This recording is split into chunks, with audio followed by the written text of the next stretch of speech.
I haven't seen one of these yet, so I thought I'd bring out a full guide on how to use the fists the most effectively, whether that be for movement, picking them up, what loadouts to use them in, and most importantly, how to get into people's boxes. If you enjoyed this video, make sure you like it so it gets pushed out to more people, and also check the link in the description for the solo masterclass. Videos will probably be coming out involving these fists soon, so I'd recommend you get it while you can.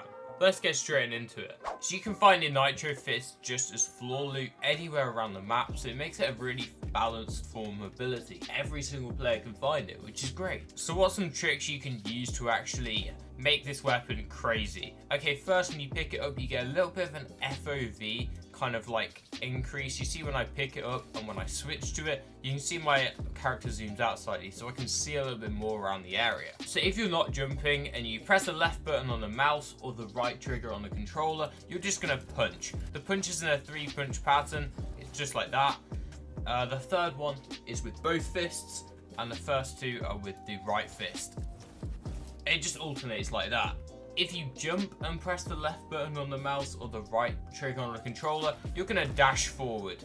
It's quite often good to look up while doing this, because if you dash while looking straight forward, you're not going to go as far. Although dashing like that can be good to get out of range of enemy fire. If you don't want them shooting at you, it might be harder for them to hit their shots if you're going like that. And finally, pressing the right button on the mouse or the left trigger on the controller is going to send you upwards like this in an uppercut punch. So how can you use these techniques, and what are the tricks that you can use to actually exploit into people's boxes, etc. Each time you punch, you actually go slightly forwards. So the first one is actually the most basic. Just by punching like this, you see how the player's feet are being brought forward slightly? This can actually, if the player is playing on high ping, get you into the box. You see how it brings me forward slightly? That can actually phase someone's builds, and if they're holding, it can actually go straight through, and all of a sudden you're in their box. That's the most basic though, and that is the least likely to work. So what about some of the others? There's a trick if a player is running towards your box. Let's say they're here.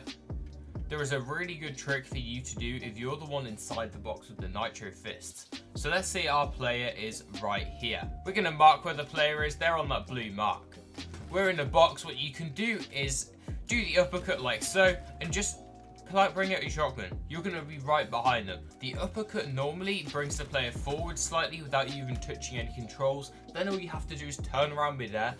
If you uppercut, they're going to assume that you're going to go away. They can't follow you all the way around unless they have the fastest sensitivity in the world. You're going to be able to get the first shot off, and you're going to be able to build straight away, and all of a sudden you've got piece control. You basically win the fight. I really like this trick because people think you're fisting away, but instead you're actually fisting towards them. One thing you can do to enhance the fizz and the fist effect is actually use the fizz and just dash with the fizz. It's going to get you so much further, and I feel like this is going to be coupled up with a lot of endgame movements when the competitive season starts today. This one might be my absolute favorite exploit. I love this one. It is super simple and literally just involves you jumping at a point where you're higher than their box and then just dashing. If you do this, this is what's going to happen. You're going to be right at the back of their box. Normally when a player's holding their walls, they're like here, but you're going to be here. So you're going to dash straight to the back of their box. You're going to have their shotgun out, and you're going to have a free shot right in their head. It's the most simplest thing ever, but it works so well. If you need a refresh in endgame, this might also be an option, just saying. Even if the player has a cone in their box, they still stand practically no chance. You've got to get the angle exactly right. If you don't get the angle exactly right, it's going to be a lot harder, but that is it. You're straight in their box, and it's a trick that works 100% of the time as well. Another trick I love is I'm in a box like 2 boxes below someone. You can actually use the uppercut right here if you position yourself to the back of the box to push through and do damage to the player 2 boxes above you. If someone boxes up beneath you in endgame, and let's say brick, this might be a perfect option for you to get a really big tag on them. I love tricks where the player can do absolutely nothing to conquer it, and this is exactly what happens here. The player is just chilling in their box. They can't do a single thing to you if you pull up with that move. I would do it again just to show you. As you can see, we've got the box. This is the opponent's box. They're chilling in here waiting for endgame. Your box is down here. You're going to position yourself to the back of the box, go up, and you're straight in every single time. As a bit of an increase on the earlier tip, if you just want to just try dash straight into their box on the same layer, if they don't have a cone, that is perfectly fine. You're going to just go straight to the back of the box. You just got to make sure they don't expect it. But if they have a cone in the box, what's going to happen is I'll show you right here. We're going to wait for the build to fully build, and we're going to jump, we're going to dash, and we're going to go straight into the front of the box. The cone's going to stop us, and they're just going to have a free shot on us because we're just gone straight into their box. So only do this version if they don't have a cone in, because you'll be able to just fly to the back of the box the same as the other trick. Just a little word of warning, we don't want you guys getting one pumped. Dashing straight after one another got us 138 meters. And that's great and all, that's a really big distance to travel with 4 dashes. But if you wait mid-air before you pull the next dash, it can even bring you even further. It's not much of a difference, but these in competitive lobbies, you're going to need to make max distance rotates, and you don't want to be wasting little dashes and even like a single meter. We do the exact same thing. We jump, we dash, we wait, we jump, we dash, we wait. It's going to make you harder to hit as well, in my opinion. People find it hard to hit a falling target.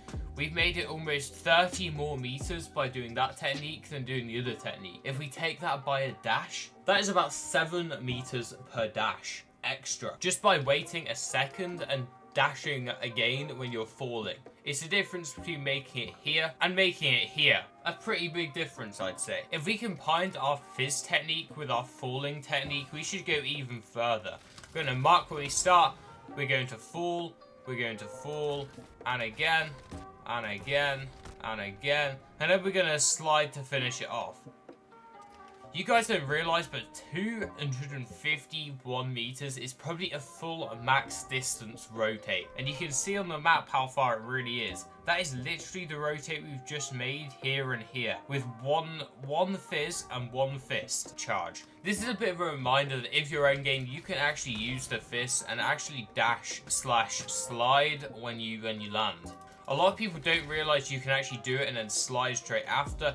It's a bit of mobility that we haven't had in previous seasons. When you use the katana, it didn't really feel good to slide afterwards. It sometimes glitch out, but with these, you can do it every single time. This trick probably works best when you dash kind of like in a straight line, like so, because then you can slide straight away. It just feels a little bit good to get on those low ground rotates. Yo, yo. Yahoo! You can actually use the fist to get height as well. Look how high I just got with my 4 charges. If I was mid-ground instead of dead low ground, and I looked up and saw height was connected by like maybe 4 wood builds, I could just start my rise. If I was mid-ground, I could just build up here, jump up, sprint, go like this. 2 dashes, all of a sudden I'm on the height, I'd pump him, and he gets scared, drops down, I've got the high ground. Nitro Fists are so good for getting high ground. Although everyone has them, people will be using them as like a rotation feature, but you can use them as a height taking feature as well. That's what I like about them. The versatility is actually crazy. This meta is crazy for movement, and these fists are crazy fun as well. They do a ton of damage, and they actually are a really fun meta in my opinion. Let me know what you think of them in the comments section, and like the video for the algorithm. If you want to hear what the meta looks like this season, then click on this one on the screen. It's going to help you out an absolute ton. With that being said, I'll see you guys in the next one. Have a fantastic day.